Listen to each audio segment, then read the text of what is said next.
Hey gamers, here we are continuing E3 2012 on the Jovenshire, and I just finally got to see the game I've been waiting for this entire convention. I saw Dishonored, and it was amazing. So I have the chief executive producer right here. He's going to give us the behind-the-scenes look at this game. So what can you tell us about the game so far? So Dishonored is a first-person action game.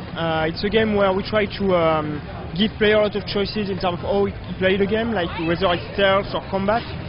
And in the game you play the role of Corvo, who's a kind of a supernatural assassin, and that's pretty much it, yeah. Awesome. Now, the abilities were looking very impressive. What were some like your favorites so far, and like what can we expect in that side of the game?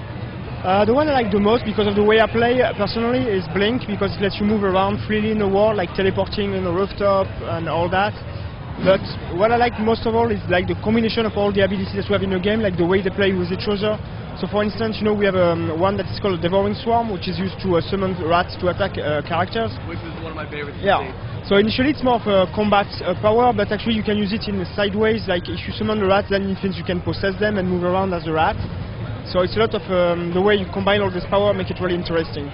Yeah, that seemed like one thing that you really kept open for the gamer, was like you have all these different abilities and you can choose to use these to make your gameplay very unique. Yeah.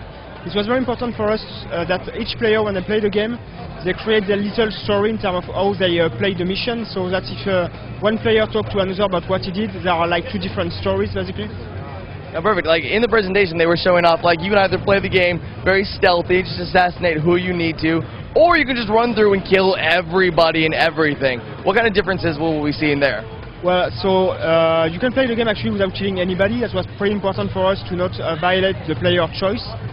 And the difference you have in the game is that the most people you kill, the higher the chaos increase in the city basically.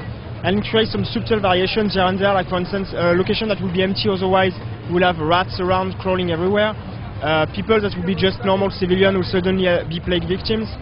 But the biggest impact is the end of the game, like it changed the end mission, and it also changed all the endings based on what you did. Alright, so I know like this has been a big talk, like anytime Bethesda puts something out, it's going to be amazing. So looking at Dishonored, I know we're all really excited. From you, what is going to be like the one thing that makes this game just over the top amazing for all the gamers to love? I think all the combination of the power and like the hundreds of ways you can play each mission is really mind-blowing. To me it's really like the very big strengths of Dishonored. Nice. Alright, and can you just remind everyone at home when this game is released so we can all play it? Yeah, so Dishonored is going to be released on 360, PS3 and PC, October 9th in North America and October 12th in the rest of the world. There you go. So gamers, October 9th, beginning of October, that's right around the corner. I'm going to be very honest with you. This is the game that has won the show for me here at E3 2012. Let us know what you guys think and what you're loving most about it. We'll see you next time.